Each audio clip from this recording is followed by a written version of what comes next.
To spring have the force constant K1 and K2, K1 जो है वो बड़ा है K2 से। Each spring is extended by the same force से स्प्रिंग को क्या कर दिया जाता है, एक्सटेंड कर दिया जाता है।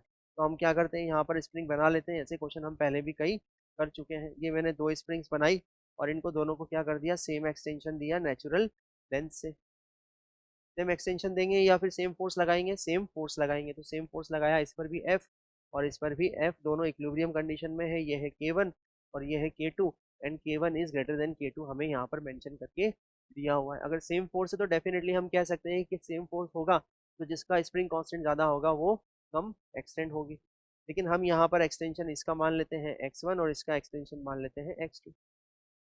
ठीक, चलिए सेम फोर्स लगाया। अब पूछा गया है if there elastic potential energy are E1 and E2, इसमें पोटेंशियल एनर्जी कितनी स्टोर हो गई E1 और सेकंड वाली में E2, तो हमसे E1 अपॉन E2 पूछा गया है। तो हम जानते हैं कि E1 जो होगा वो होगा हाफ के K1 x1 स्क्वायर और E2 जो होगा वो होगा हाफ K2 x2 स्क्वायर, क्योंकि फर्स्ट वाले में x1 एक्सटेंशन हुआ है, सेकंड वाले में x2 एक्सटेंशन हुआ है।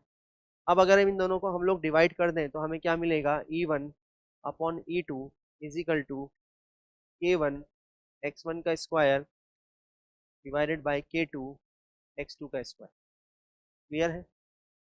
K1 x1 तो K1 K2 तो हमें दिया हुआ है, लेकिन x1 x2 अगेन नहीं दिया हुआ। तो x1 x2 निकालने के लिए सबसे बढ़िया तरीका क्या है, ये इक्विलिब्रियम कंडीशन है। इक्विलिब्रियम कंडीशन है मतलब net external force spring force के बराबर होगा। तो पहले वाली स्प्रिंग के लिए हम लिख सकते हैं F is equal to K1 x1 और दूसरी वाली स्प्रिंग के लिए भी हम लिख सकते हैं F is equal to K2 x2 और दोनों को क्या कर देते हैं, डिवाइड कर देते हैं, इससे ये कैंसिल आउट हो जाएगा। तो x1 डिवाइडेड बाई x2 जो अननोन था हमारे लिए, x1 डिवाइडेड बाई x2 जो अननोन था हमारे लिए, कितना आ जाएगा K2 डिवाइडेड बाई K1। ये है इक्वेशन नंबर 1, ये है इक्वेशन नंबर 2। नाम दे देते हैं ताकि इजी रहे।